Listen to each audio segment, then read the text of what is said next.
20절에서 21절 말씀을 함께 보도록 하겠습니다. 신약성경 115페이지에 기록이 되어 있습니다.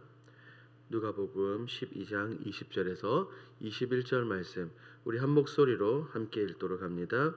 하나님은 이르시되 어리석은 자여 오늘 밤에 내 영혼을 도로 찾으리니 그러면 내 준비한 것이 누구의 것이 되겠느냐 하셨으니 자기를 위하여 재물을 쌓아두고 하나님께 대하여 부여하지 못한 자가 이와 같으니라. 아멘. 오늘 본문은 우리 예수님께서 사람들 안에 있는 가장 중요한 문제를 만지시는 모습을 볼 수 있습니다. 한 사람이 찾아와 예수님께 어떤 것을 요청하였고, 그리고 예수님은 또한 한 비유를 통해 사람들에게 굉장히 중요한 메시지를 전달해 주셨습니다. 오늘 본문을 통해 함께 살펴보겠습니다. 내용 관찰 1번입니다. 무리 중에 한 사람이 예수님께 무엇을 요구합니까? 한 사람이 나왔습니다. 예수님께 자신의 유산 문제를 해결해 달라고 요청을 합니다. 아마도 예수님께서 말씀해 주시면 권위 있는 예수님이 말씀이기 때문에 자신이 요청하고 자신이 원하는 것을 이룰 수 있을 것이다 라고 이 사람은 생각했을 겁니다. 그렇기 때문에 주님께 이런 요청을 한 것으로 보이죠. 하지만 우리 주님은 어떻게 반응하셨습니까? 이 사람의 요청을 거부하셨습니다. 그리고 굉장히 중요한 말씀을 해주셨어요. 그게 바로 내용 관찰 2번입니다. 예수님께서는 유산 문제의 중재를 요청한 사람에게 무엇을 말씀하십니까? 우리 주님은 이 한 사람의 중재자가 되기를 완전히 거부하셨습니다. 그리고 그 사람의 문제가 다른 것이 아니라 욕심, 탐심으로 비롯된다는 것을 분명하게 알려주셨죠. 그것은 가지면 더 가지고 싶어하는 인간의 끝없는 욕심, 끝없는 탐심을 말씀하셨습니다. 왜냐하면 탐심 그 뒤에는 불안감이 존재하기 때문입니다. 그래서 주님은 14절에서 말씀하시길 사람의 생명이 그 소유의 넉넉한 데 있지 않다라고 분명하게 말씀하신 것입니다. 이런 불안을 가지고 있으면 생명을 소유할 수 없기 때문입니다. 이어서 주님은 비유를 통해 많은 사람들에게 굉장히 중요한 메시지를 전달하셨는데 그것이 바로 3번 연구와 묵상입니다. 연구와 묵상을 봅니다. 예수님께서는 왜 한 부자의 비유를 통해 사람의 탐심을 지적하십니까? 진짜 중요한 것이 모르는 사람들에게 주님은 이 비유를 통해 분명하게 말씀해 주셨습니다. 사람들이 분명하게 듣고 이해할 수 있으리라고 생각하셨죠.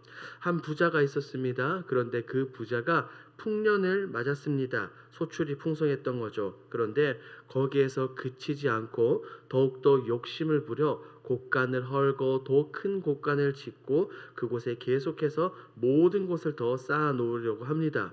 그런데 굉장히 재미있는 표현이 있습니다. 여러분들이 성경을 한번 보겠습니다.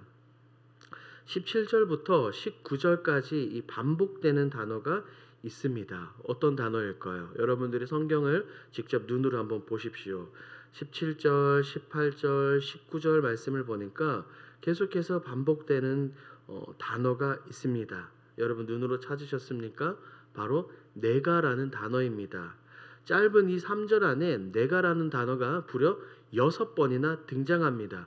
이 사람에게 있어서 지금 중요한 것은 자기 자신과 자신의 재물밖에 없습니다. 오로지 자신밖에 없죠. 그러니까 뭐라고 말합니까? 19절 하반절을 보니 여러 해 쓸 물건을 많이 쌓아 두었으니 평안히 먹고 쉬고 마시고 즐거워하자라고 말합니다. 이 사람은 오로지 자신과 재물밖에 없습니다. 그 가운데 하나님이 들어갈 자리가 있습니까? 없습니까?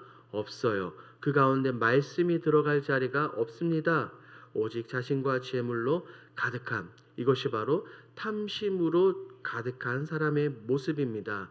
예수님은 지금 이 비유를 말씀을 하시면서 그렇게 중요하게 여기는 재물이 결국에는 아무것도 아니다라는 것을 분명하게 말합니다. 그리고 20절에서 그 사람을 향해 이렇게 말하죠. 어리석은 사람이다라고 표현을 합니다. 영어 성경을 보니까 이 사람에 대해서 fool이라고 나와 있습니다. 이것은 한글로 따지면 바보라는 말이죠. 돈밖에 모르는 바보, 자신밖에 모르는 진짜 바보가 이 탐심에 빠진 이 한 사람입니다. 그의 생명을 하나님께서 거두어 가실 때 아무것도 남지 않기 때문입니다. 그래서 우리가 알 수 있죠. 생명의 진정한 가치는 자신을 위해 쌓는 재물에 있는 것이 아니라 위에 계신 하나님과의 관계를 맺는 것, 그것이 진짜 생명의 가치입니다. 우리 주님은 지금 많은 사람들에게 이것을 전달하고 있습니다. 이런 생명이 중요합니다. 이런 생명의 가치를 아는 사람들은 세상의 재물이 아니라 하나님과의 관계, 우리 주님과의 관계를 더욱더 돈독히 하는 사람입니다. 우리 모두가 이러한 삶을 살아야 될 줄 믿습니다. 느낀 점입니다. 자기 만족과 욕심을 위해 재물을 쌓고 즐거워하는 부자를 어리석다고 하시는 말씀에서 무엇을 느낍니까? 이 모습은 곧 저의 모습이 될 수 있고 곧 우리 모두의 모습이 될 수도 있습니다. 예전에 직장 생활을 하며 돈만 밝히고 하나님과의 관계는 뒷전으로 밀었던 제 모습이 기억이 납니다. 오늘날 우리에게 이런 모습들이 너무나도 많습니다. 지금 본문에서는 탐심을 이야기하면서 재물로 표현하고 있지만 이 재물 대신에 다른 항목들을, 다른 단어들을 넣어 보십시오. 자기의 의, 가족, 자녀, 직장, 남편과 아내 등등 굉장히 많은 것이 될 수도 있습니다. 하나님보다 더 사랑하고 하나님보다 더 중요하게 여기고 마음을 완전히 뺏기는 것이 곧 우상숭배이고 탐심입니다. 우리 가운데 이런 모습들은 반드시 버려야 될 줄 믿습니다. 우리 사람들의 마음 속에는 하나님밖에 채울 수 없는 유일한 공간이 있습니다. 재물로도 다른 사람들의 사랑으로도 그 어떤 것으로도 채울 수 없는 공간입니다. 이러한 삶을 살지 않는 저와 여러분들이 되길 바랍니다. 이어서 적용입니다. 내가 더 잘 먹고 잘 사는 일에 치중하느라 헌금과 나눔에 인색했던 적은 언제입니까? 군전역 후 직장에서 열심히 일해서 벌어들인 소득을 하나님께 드리기 굉장히 아까웠던 적이 있습니다. 11조를 비롯해 각종 헌금을 드리는 것이 굉장히 아까웠었죠. 그러다가 한순간에 하나님께서 모든 것을 다 가져가셨던 그런 기억이 납니다. 여러분들은 혹시나 그런 경험이 없으십니까? 사실 우리가 누리고 내가 가지고 있는 모든 것이 나의 것이 아니라 하나님이 주신 것인데 마치 내 것인 양 착각하며 우리가 드리기를 아까워하고 혹은 소극적으로 드렸던 경험들이 있지는 않으십니까? 또한 우리가 서로 공동체 안에서 받기만 하고 나눔에는 인색하셨던 적은 없으십니까? 많은 교회들이 초대교회를 꿈꿉니다.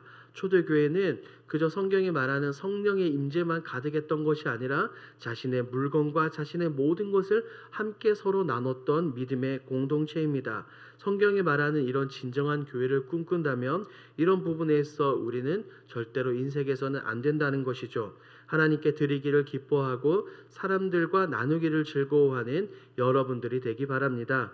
결단입니다. 하나님 한 분만으로 만족하며 하늘의 부요를 경험하는 인생이 되기 위해 무엇을 결단하겠습니까? 이 주님의 비유에 등장하는 한 사람은 그 마음의 중심에 하나님 말씀이 아니라 탐심이 있었습니다. 재물이 있었죠. 우리가 하나님 한 분만으로 만족하기 위해서는 우리의 마음에, 우리의 중심에 재물이 아닌 하나님이 존재해야 합니다. 그래서 사도 바울은 로마서 1장에서 이렇게 말합니다.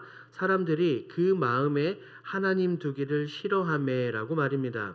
그렇기 때문에 그 결과 수많은 죄의 가지들이, 죄의 열매들이 등장하는 것입니다.